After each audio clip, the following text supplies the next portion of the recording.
Hello, ladies and gentlemen, and welcome to another episode of Cryptids, Anomalies, and the Paranormal Society's podcast. I want to wish you guys all a happy Easter, and joining me today on today's episode is Ethan. How you doing, Ethan? No, not bad. Not bad. All right, cool. Still on your whole stay-at-home stuff? Yep. How's that going? I'm getting stuff done around the house, which is nice. Stuff that I would normally never do. See, I still don't have the motivation for that. You'll get there. Yeah, once I'm really bored enough. This weekend was Easter, right? Yep, and pretty much, hopefully no one went anywhere. Yeah, it's kind of weird. Like, a lot of people there was like news articles and stuff of, if you were going to visit family, to still stay 6 feet apart. So the whole social distancing thing kind of fell out the window, huh? Yeah, I've seen a lot of people saying, they're going to do it anyway. And there was some church down south where he wanted to bring in like 1,000 parishioners. There was I believe it was up by Green Bay De Pere or something like that they had a drive-in theater, and they put the church sermon up on the big video screen and then had everyone pull up in their cars, and they had a pre-recorded service there. No, there shouldn't be anything wrong with that. That should be fine to do. Well, it's still public gathering, and it's not against safer at home and all that stuff, so seems like it's a really gray area. Yeah, because to me it's like, well, if you don't exit your vehicle, are you technically in public because you're still in the confines of your vehicle? Mm-hmm. Down in Fond du Lac, they have new laws that they're actually writing citations for adults and teens that violate the Safer at Home Act too. Well, they should do that year-round for Fond du Lac.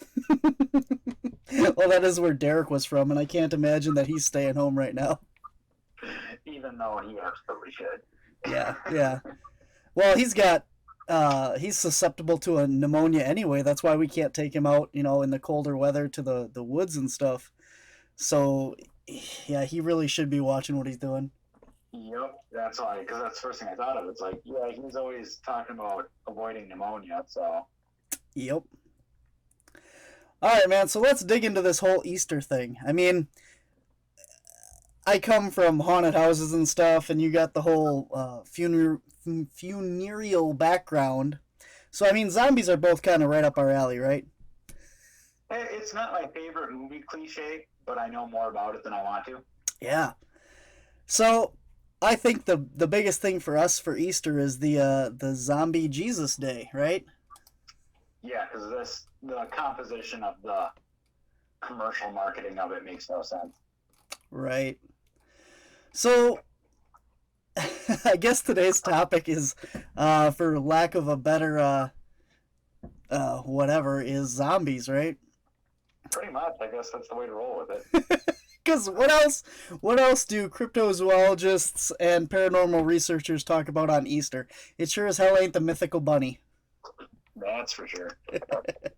So, basically, you got in the Bible several references to, I guess I wouldn't say zombies, but you have Isaiah here says, "Your dead shall live, their bodies shall rise.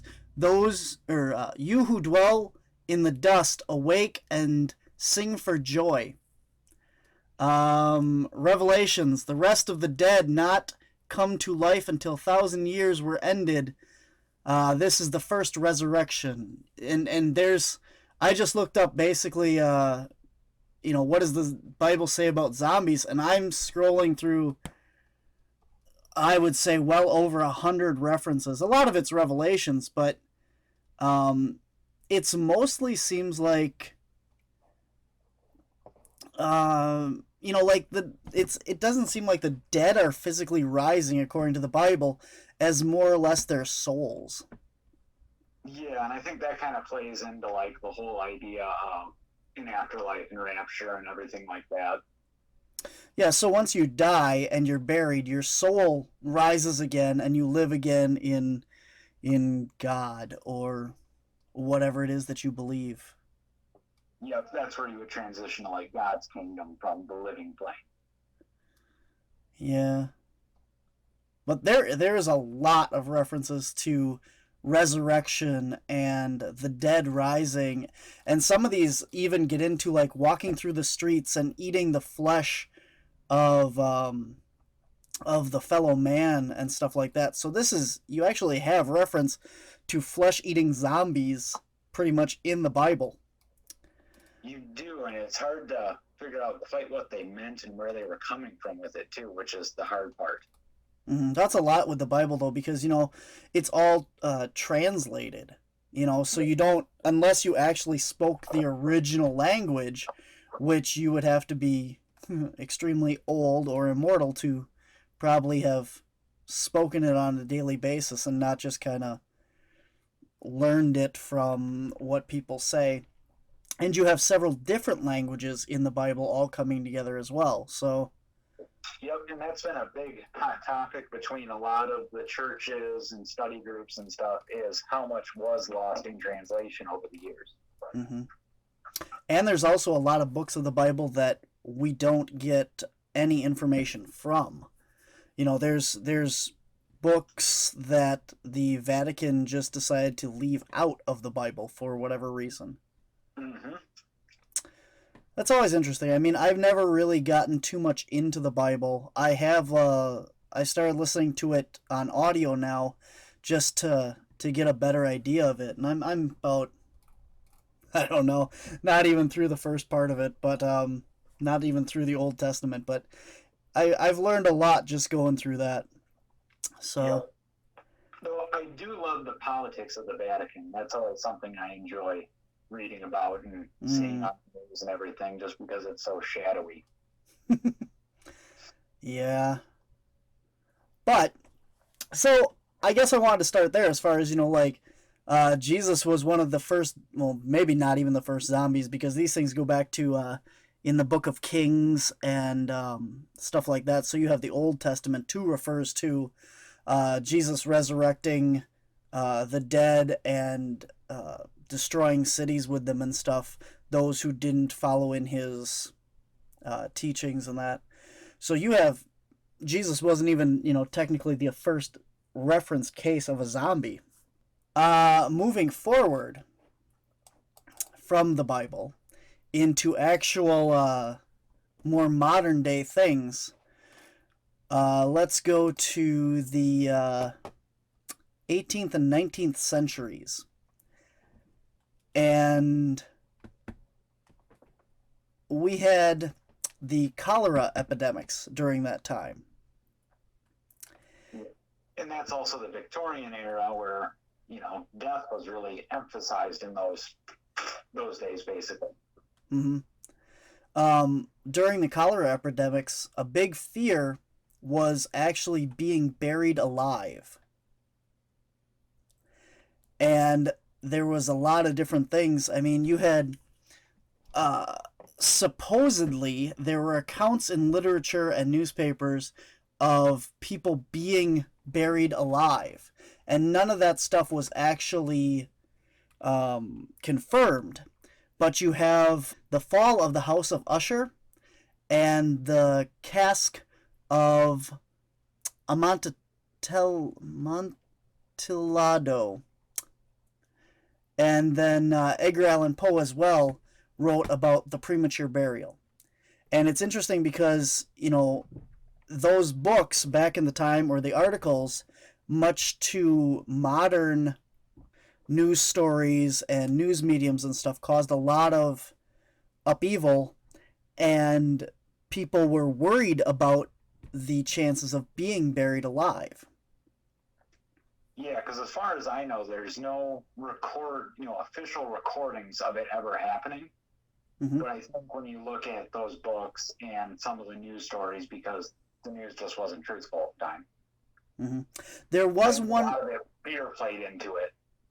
I did find one account of a man that had his casket dug up, and they found that the ceiling of the casket had been dug away from the inside, and fingernail marks and stuff, and the man's hands were just completely destroyed from digging out of the casket.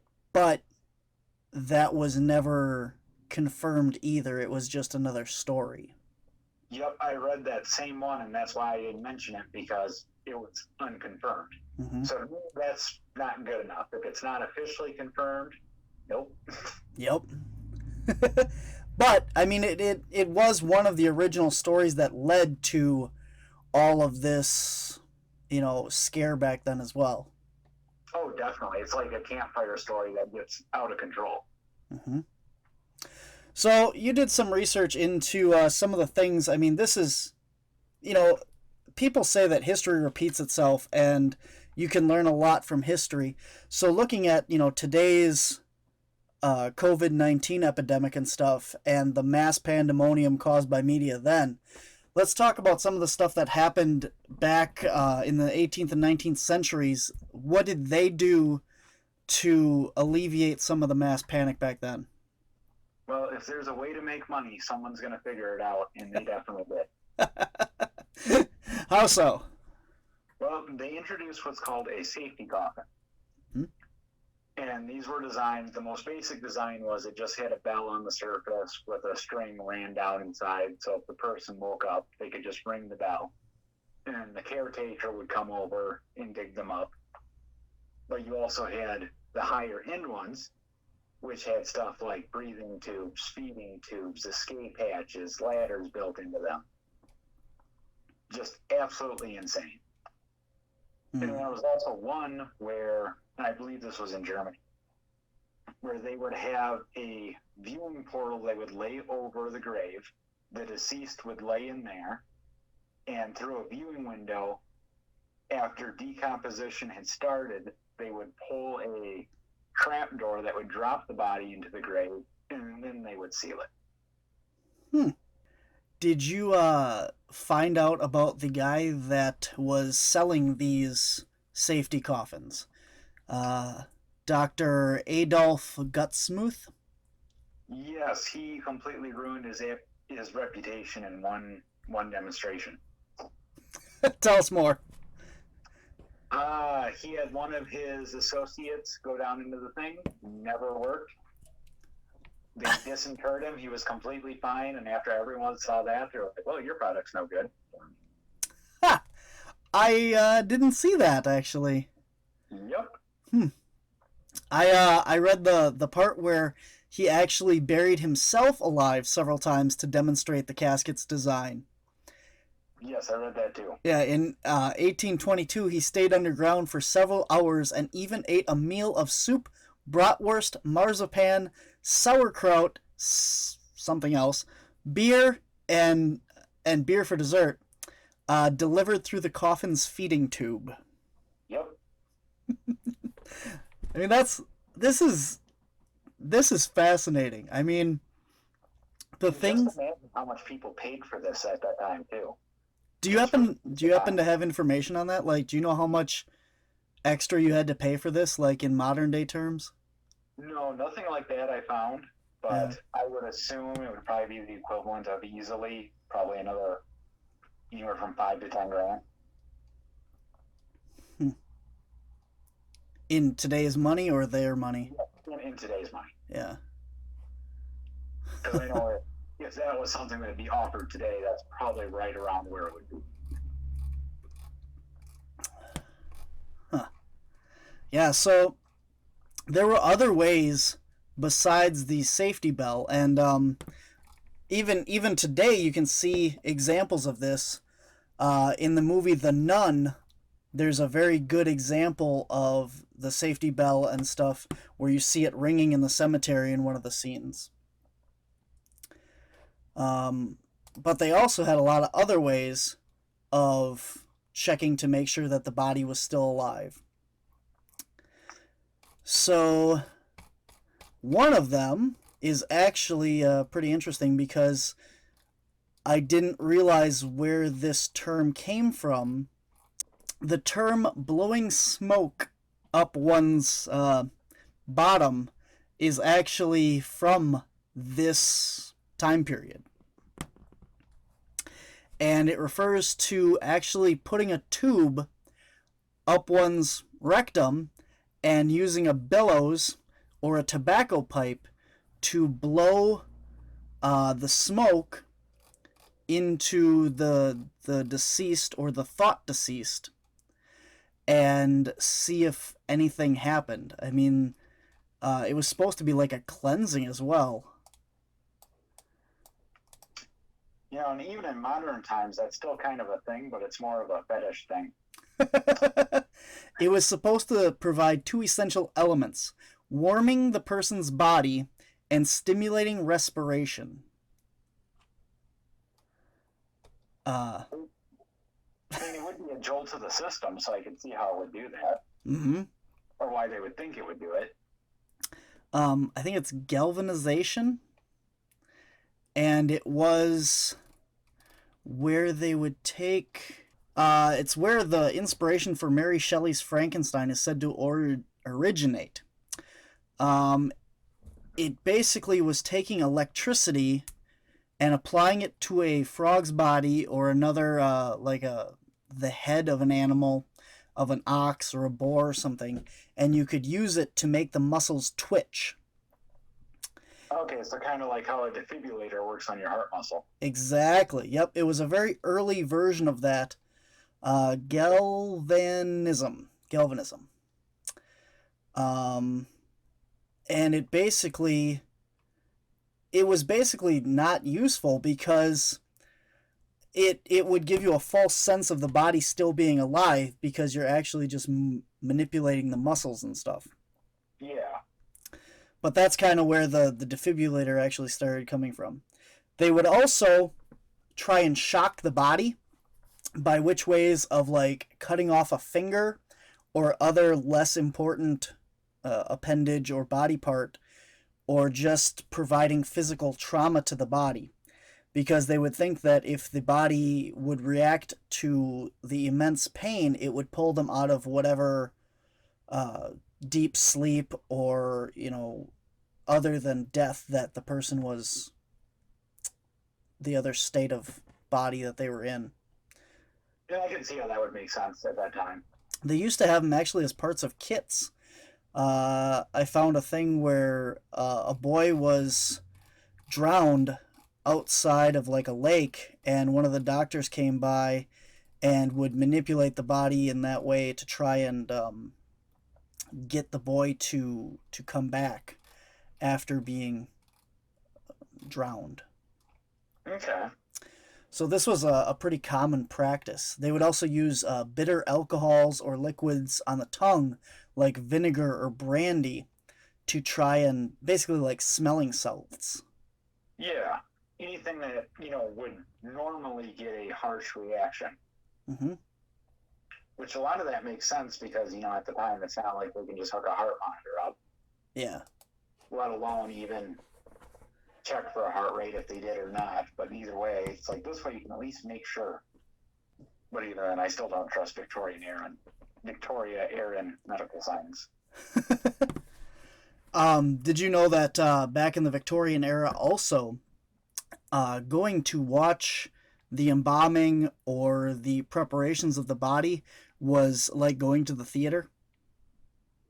That'd be a good time for me, but probably not for everyone. Back in the day, they used to have viewing windows at the funeral homes or the morgues at the time.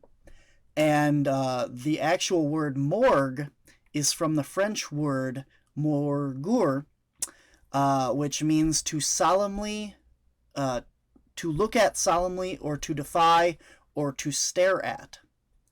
And these people would gather at the morgues, at the viewing window, and there would be concessions, there would be like popcorn and drinks, and even in some cases some small souvenirs and stuff were sold while you sat and watched them washing the body and attending to it and preparing it for autopsy, etc.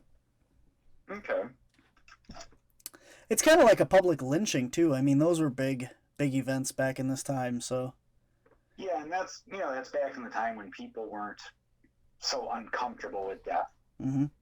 And I think that's mainly because it was such a big part of society at that time, because it wasn't weird to know 4 or 5 people who died in a 6-month time. Mm-hmm. Eventually, that practice of the spectacle of the morgue died off when people decided that it was too gruesome and not something that the average person should be just walking up and watching. All right, so getting back more to modern days, out of the Victorian era and stuff. As far as zombies go, you have The Walking Dead, you have Resident Evil, you have a lot of different movies and iconic zombie themed things. But in the last decade, it's been a real popular subject. Mm-hmm. It is actually so popular that the Center for Disease Control, the CDC, actually has a zombie preparedness 101 on their website. I just Googled CDC and zombies, and it's right there. You can click on it. They have a poster you can download. They have the history of it. They have an emergency kit, an emergency response plan. They have a kit checklist, a backpack plan, disease detectives, all kinds of stuff on this website about this. And you can actually, it has an email that you can email them and talk to them about it. And this all came about in 2011 is when they officially launched this page that I'm looking at. And although they do have information on an actual human, zombie apocalypse, there's a lot on here about teaching school-age kids about how to prepare for natural disasters like earthquakes or, any kind of tornado or hurricane or anything like that, and using the whole zombies as a way of getting people interested in being prepared. Yeah, so basically it was a gimmick of using something someone's actually interested in to convey legitimate information without them really thinking they're doing something boring. Right. There's actual, you can download school activities, and it's a basic, role playing for your school. You have different kids that one is the mayor, one is the head of the fire department, and the Red Cross, and they all have to work together to figure out how to respond to this zombie pandemic. Yeah, and that's actually a good way to teach too. Mm-hmm. Because that takes something that's normally really boring and makes it actually interesting to do. Yep. There's a video clip here that I wanted to play for you guys too at home, and for you, Ethan. You ready? Yep.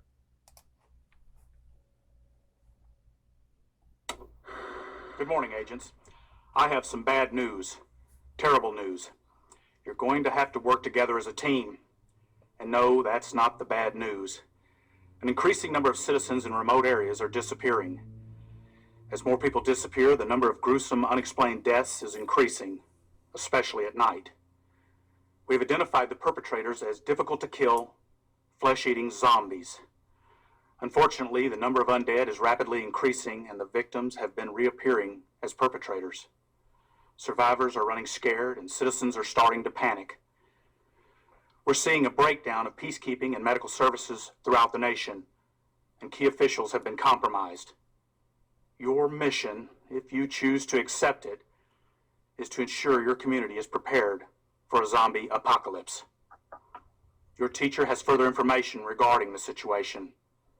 Thank you, agents, and good luck. That is on the CDC's website. It is a guy. For middle school age children, that's perfect to teach them about how to respond to disaster scenarios. Oh yeah. Yep.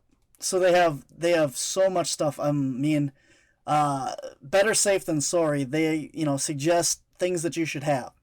So I want to kind of go over some of this, like a 1 gallon of water per person per day, a stockpile of non-perishable items that you eat regularly, medications that include prescription and non-prescription meds, tools and supplies like a utility knife, duct tape, battery-powered radios, etc., sanitation and hygiene, household bleach, soap, towels, clothing and bedding, change of clothes for each family member and blankets, important documents, copies of your driver's license, passports, birth certificates, and first aid supplies. Although you're a goner, if a zombie bites you, you can still use these supplies to treat basic cuts, lacerations that you might get during a tornado or hurricane. I mean, it's all good information. Yeah, it's basically what they did. They just jazzed up a regular public service announcement. Yeah, I mean it's pretty interesting. I mean, but if you dig farther into this, this is all fun and games on the surface. But if you dig farther into this, the CDC actually has a plan in case of an actual zombie pandemic. Well, it's like they're also said to have, plans for alien invasion too. Yep. Which chances, extremely minimal. But they got a plan just in case. Mm-hmm. So, this may seem far-fetched. I mean, like, what are the chances that a human body is going to die and come back as a flesh-eating zombie? Pretty damn low. You would think. But here's the thing. Nature, in all of its glory, has actually provided actual cases of zombies. Now, I do have a case of humans. An indigenous tribe in Papua New Guinea in the 1950s and 60s. They're called the Fore, Fore. They were known to ritually prepare and eat the brains of their deceased relatives. This sparked a Kuru outbreak and Kuru outbreak. The disease seemed to spread from an infected brain tissue. The people that contracted the disease lost the ability to control their limbs and bodily functions. So you have humans turning into, brain-eating zombies. Also, you have the whole chronic wasting disease. And I didn't realize that this actually created, quotations, zombie deer. Yeah, because when it takes over them bad enough, they're basically just running on minimalistic instincts because the brain is so deteriorated at that point. Yeah, the zombie deer disease affects an animal's brain and nervous system. Infected animals' bodies waste away as they lose weight at a rapid pace, and they eventually begin to stumble around confused, drooling, and listless, hence the zombie moniker. And it used to be a huge problem for Wisconsin too, but it's gone down in severity over the last few years. Mm-hmm. There's been no cases of deer to human transmission reported yet. Not yet, but that's like mad cow disease too. Yep, that's on here too. It's a very similar disease. Actually, the mad cow disease is an example of the Kuru disease that I had mentioned earlier. Okay. So it's actually in the same family. It's a neurodegenerative prion disease. And it has affected humans in the past. Basically just deteriorates the brain, kind of like Alzheimer's does, but Alzheimer's is natural. Mm-hmm. It also lists rabies as a viral disease that has similar effects of the zombie condition. Yeah, and that would make sense because it's also a degenerative disease. Mm-hmm. It takes down the nervous system, the brain, and the spine, which is more severe physical pain and symptoms, paralysis, seizures, muscle spasms, and other unusual postures.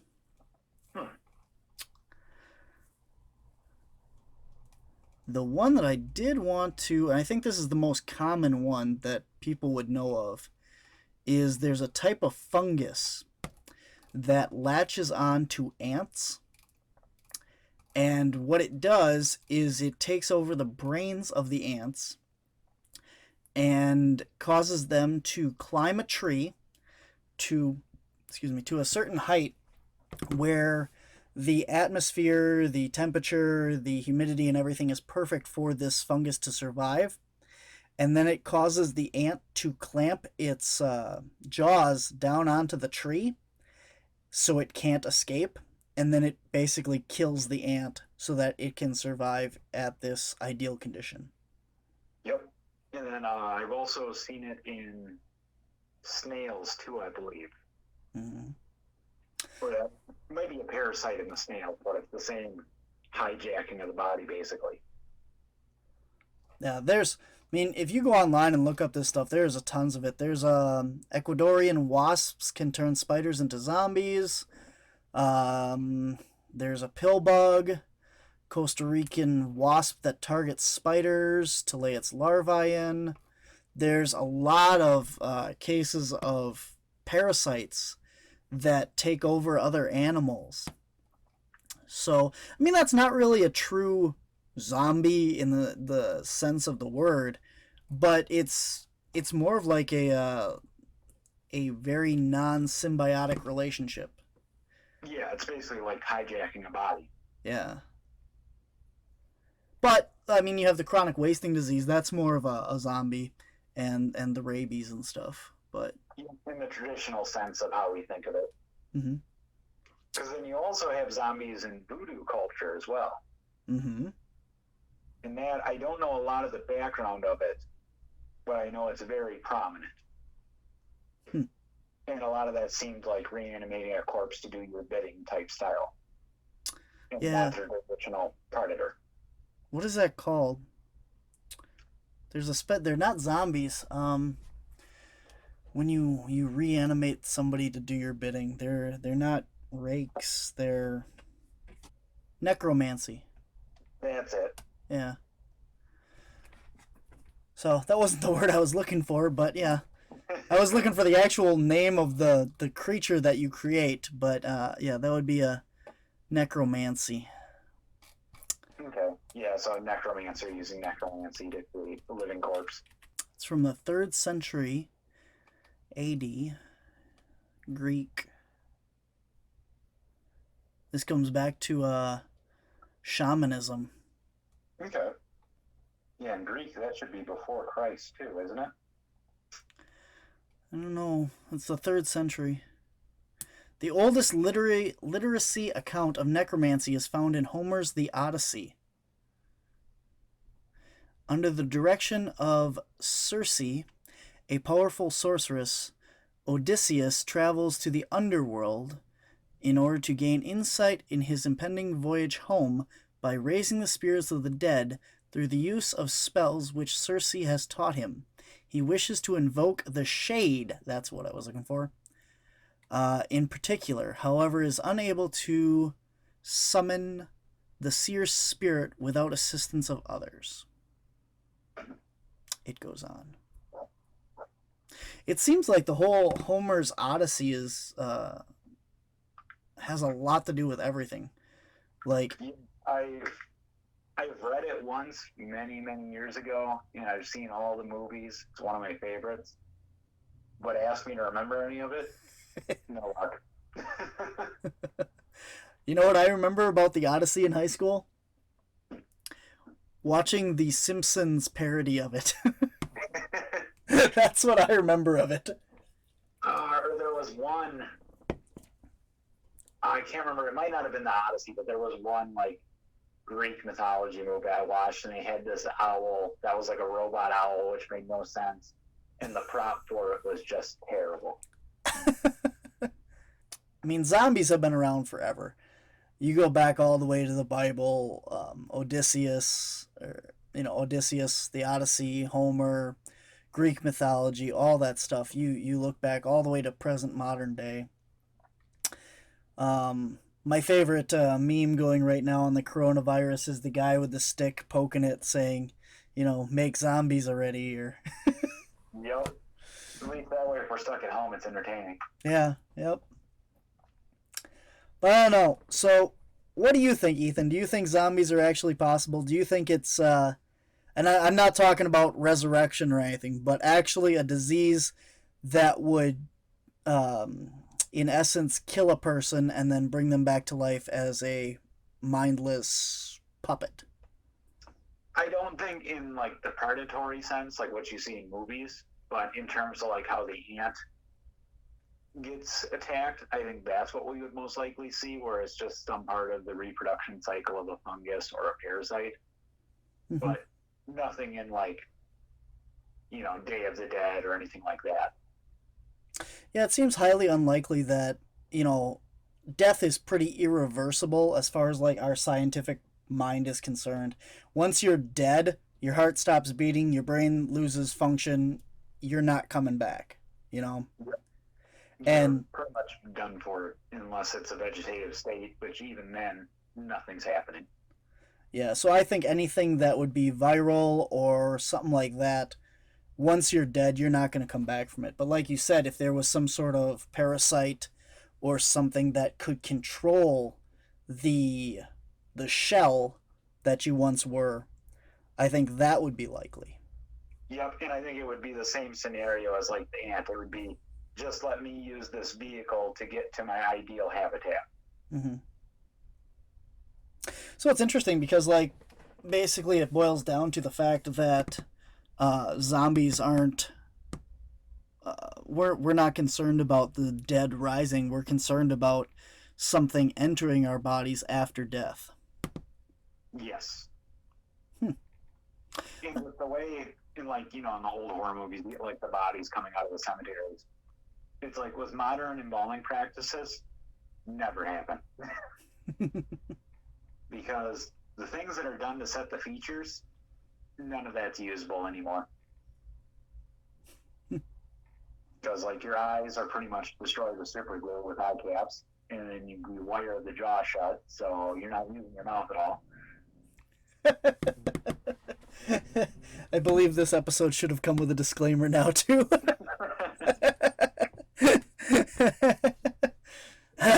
For the squeamish of heart. Yeah, no, I mean, Go look at the needle injector and how it's used. yeah, we'll leave that up to the people listening. There's a lot of stuff that happens to the body after you're deceased that a lot of people don't want to know about, I would think, but it's all interesting, but plus the whole fact of now, like we discussed in the other episode about death and COVID-19 is I totally lost my train of thought. The steel caskets and the burial vaults now. I mean, you're not going to pop a zombie out of a steel tomb inside of a cement box. No, and even then, some of those vaults aren't cement either. There's bronze ones too. Mm. Very expensive. But yeah, you're not moving that at all. I know one thing we forgot to mention with this whole zombies and death thing. A lot of the cemeteries down in Louisiana, Florida, and the southern states and that, they don't actually bury their dead. Nope. And the main reason for that is because when you have hurricanes and flooding, caskets float. Yep. So what do they do instead, Ethan? Basically mausoleums, stuff like that. Above ground burial. Mm-hmm. I think the more modern ones are going more towards like inurnments, because most people do cremation, so they're basically just enclaves of urns now. But I know the old school ones, you would see all the big buildings in the cemetery, and they'd have like metal gates on the front of them and stuff like that. Mm-hmm. Yeah, their cemeteries are a lot more different than. I guess it depends where our listeners are listening from, but a lot more different than like the Midwest here, where you see like just the stone and then the grass plot where they were buried. Down there, you actually see the above ground, big cement boxes, basically, or a little bit fancier in some cases. It's not quite a mausoleum. I don't know what the technical term is. It's like it's in between a grave and a mausoleum, basically. It's a big box on top of the ground. Mm-hmm. But they're absolutely gorgeous because the way the locals decorate them, and all the styling that's put into them. They're gorgeous. They're worth visiting. Mm-hmm. That's really interesting to see. Hey, I want to ask you too. Have you heard about the whole Potter's Field grave that they have over in New York right now? No, the only one I really looked at was the one where they were talking about burying in Central Park. I didn't see that. No, they were talking about doing temporary burials right in Central Park. Hmm.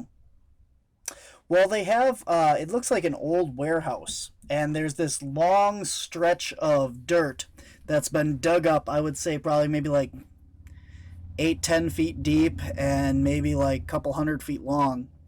And they have pictures from a drone where they're burying these basically wooden boxes because they're unclaimed bodies, and they said that they're the prisoners of a like penitentiary or something that have died, and the families haven't come to claim them. But Okay. the question was, and if you're maybe not familiar with this, maybe you don't know, but why aren't they just cremating them? Because next of kin would have the ultimate say in what happens to the body. And cremation is absolutely irreversible. So if you cremate a body without making the right steps to contact the next of kin, you're looking at a lawsuit. Okay. So basically, they have to extinguish contacting the next of kin, which involves calling, letters, and then after a certain amount of time passes with no contact, then they can dispose of the body how they choose. Yeah, it was said that this was just a temporary burial situation because they didn't have the storage for this many bodies. So. Yep. Yeah, and that's like I know Wisconsin has a lot of laws for cremation, and most states are the same because it's absolutely irreversible. Where if someone's buried and they say, "Well, I kind of want to cremate them," it's like, okay, well, go get the backhoe, we'll get this done. Yeah.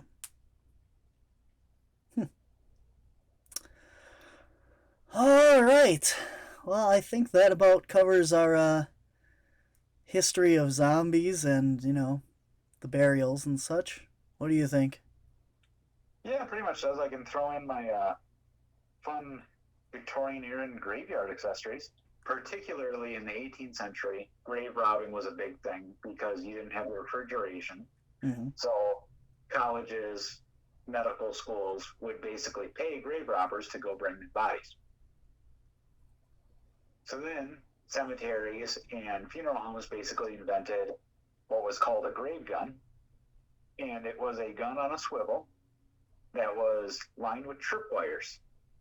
So basically, if you were coming to rob the grave and you trip one of these wires, you're getting shot. And then the other thing they made was called a coffin torpedo because obviously you can see the swivel gun. It's easy to get around or disable. But you're not really getting past a small shotgun hidden inside a coffin. And basically what it is they would place the shotgun in the coffin, and then if the lid was lifted off, it would trigger it to go off. And there are cases of this being documented where these actually worked.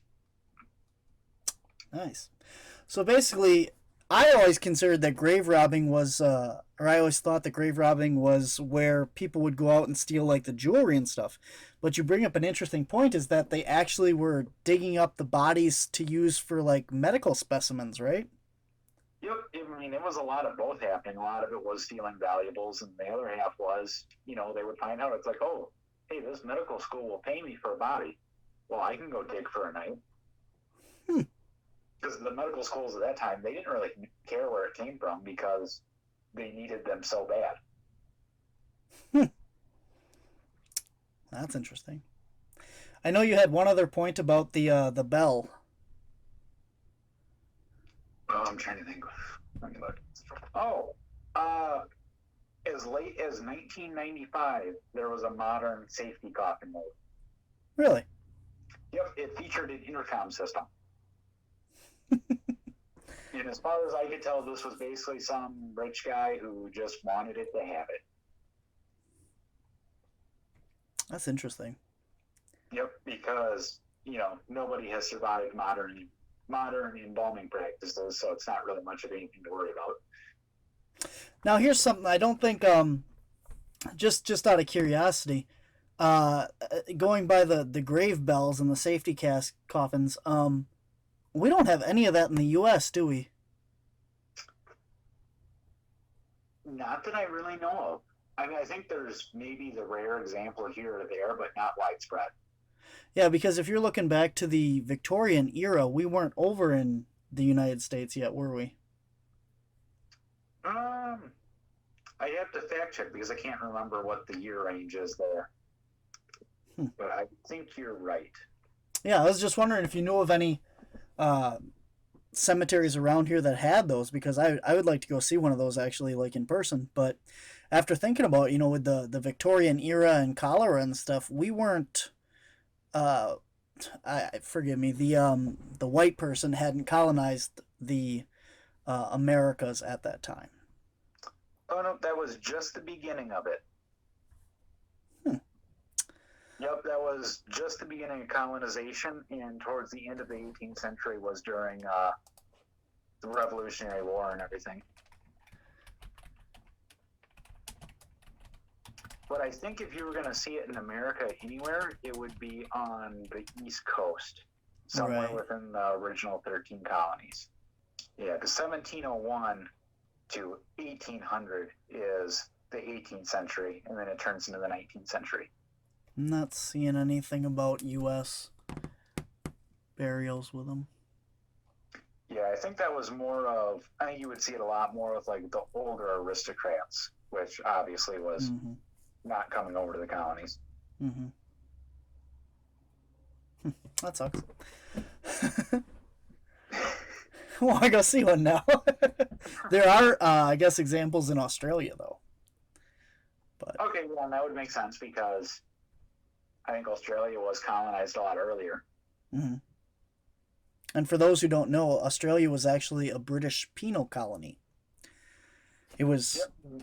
And they have some of the coolest inmate photos that I've ever seen come out of Australia. Because apparently they pretty much said you could dress or pose however you wanted for your inmate photo.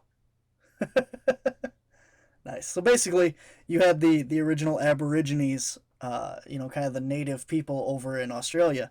But British, the British or not the British colonies, British and stuff, Europe took all their prisoners that they didn't want and shipped them down to Australia and just left them, just let them go. Like, this is your prison now. You're on a big continent island. Yeah, it's basically, here's your own island. Leave us alone. Yeah. It's a very... all the crime you want here. It doesn't bother me. It's a very large island. But yeah. It's kind of like those Escape from New York movies at this point. Where they turn the city of New York into its own prison. As opposed to what it is today, or, Well, I mean, yeah, we're getting some parallels here. Yeah, yep. No, the other thing I was going to say is you're Saved by the Bell. Oh, yep, that was actually, it's been attributed to the safety coffins over the years, but it actually originated out of boxing because Saved by the Bell was where the time limit ran out and they didn't get knocked out. So they were saved by the bell. Yeah, it's fun, like, looking up all this history and stuff, because you learn, like, where these sayings came from. They're not just random, They actually had an origin that was important at the time, Yep, or you learn how over the years misinformation has propagated itself to become the forefront when really it's made up. Cool. Well, I think that just about covers all the zombies and Easter and Jesus that we got for today, so... Yeah, nice, short, simple day.